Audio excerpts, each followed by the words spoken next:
তুরস্কে ভয়াবহ লড়াইয়ের মধ্যে রুশ সেনাবাহিনী সুমি অঞ্চলে দুটি বড় অভিযান চালিয়েছে। রাশিয়ার প্রতিরক্ষা মন্ত্রণালয় বলেছে তাদের বাহিনী চাইনায় ইউক্রেনের সশস্ত্র বাহিনীর ব্যাটালিয়ন ধ্বংস করেছে এবং সুমির নাইজোনিয়া সিরোভাটকায় একটি অস্ত্র গুদাম উড়িয়ে দিয়েছে। মার্কিন কর্মকর্তাদের বরাত দিয়ে একটি নতুন প্রতিবেদনে বলা হয়েছে, জো বাইডেন প্রশাসন ইউক্রেনের জন্য তার প্রধান F-16 সমর্থন পরিকল্পনা ত্যাগ করেছে।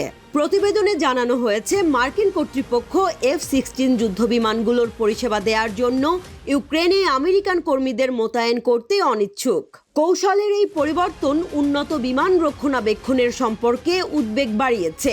এই পরিবর্তনটি ইউক্রেনের সামরিক প্রচেষ্টার জন্য মার্কিন সমর্থন পরিকল্পনায় একটি উল্লেখযোগ্য মোড়কে চিহ্নিত করেছে।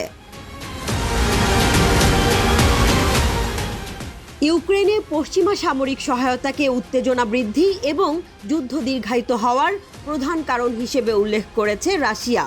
দেশটির বার্তা সংস্থা তাসের প্রতিবেদনে বলা হয়েছে, ইউক্রেনে রুশ অভিযান শুরুর পর থেকে মস্কোর বিরুদ্ধে কঠোর নিষেধাজ্ঞা আরোপের পাশাপাশি রুশ বাহিনীর অগ্রগতি ঠেকাতে ইউক্রেনের সেনাবাহিনীকে যুক্তরাষ্ট্র ও ইউরোপীয় দেশগুলো ক্রমাগত সামরিক সহায়তা ও অস্ত্র দিয়ে আসছে এবং এ প্রক্রিয়া এখনও অব্যাহত।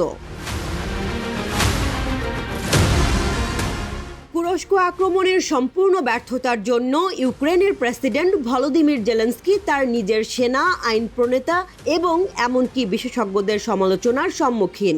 ফিনান্সিয়াল টাইমসের একটি নতুন প্রতিবেদনে বলা হয়েছে, যুদ্ধক্ষেত্রে বিপত্তি এবং রাশিয়ার ক্রমাগত লাভ জেলেনস্কি এবং তার বাহিনীর মধ্যে ফাটল সৃষ্টি করেছে। ইউক্রেনীয় গণমাধ্যমের প্রতিবেদনে আশঙ্কা করা হচ্ছে যে রাশিয়া শীঘ্রই পোকরোভস্ক দখল করতে পারে, যা সামরিক সরবরাহের জন্য মারাত্মক আঘাত। ইউক্রেনের আরও 3টি গ্রাম দখলে নেওয়া দাবি করেছে রাশিয়া। রাশিয়ার প্রতিরক্ষা মন্ত্রণালয় জানিয়েছে, তারা ইউক্রেনের দোনেৎস্ক, লুহানস্ক ও খার্কিভ অঞ্চলে এই 3 গ্রাম দখল করেছে। ইউক্রেন রাশিয়ার সীমান্তবর্তী কুরস্ক অঞ্চলে অভিযান শুরুর কয়েক সপ্তাহ পর এই গ্রামগুলো দখলের ঘোষণা দিল মস্কো।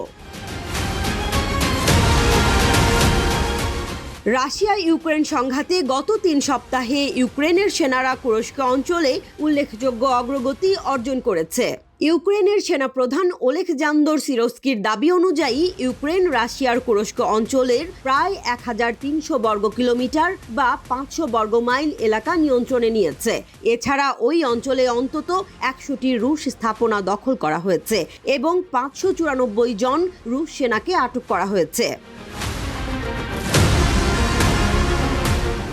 এটিকে 2022 সালের ফেব্রুয়ারিতে ইউক্রেনে রাশিয়ার পূর্ণমাত্রার আক্রমণের পর থেকে রুশ ভূখণ্ডে ইউক্রেনীয় সেনাদের সবচেয়ে গভীর এবং উল্লেখযোগ্য অনুপ্রবেশ হিসেবে মনে করা হয়। কুরস্কের ভারপ্রাপ্ত গভর্নর আলেস্কি স্মিরনভ জানিয়েছিলেন, ওই অঞ্চলের 28টি গ্রাম বর্তমানে ইউক্রেনের নিয়ন্ত্রণে রয়েছে।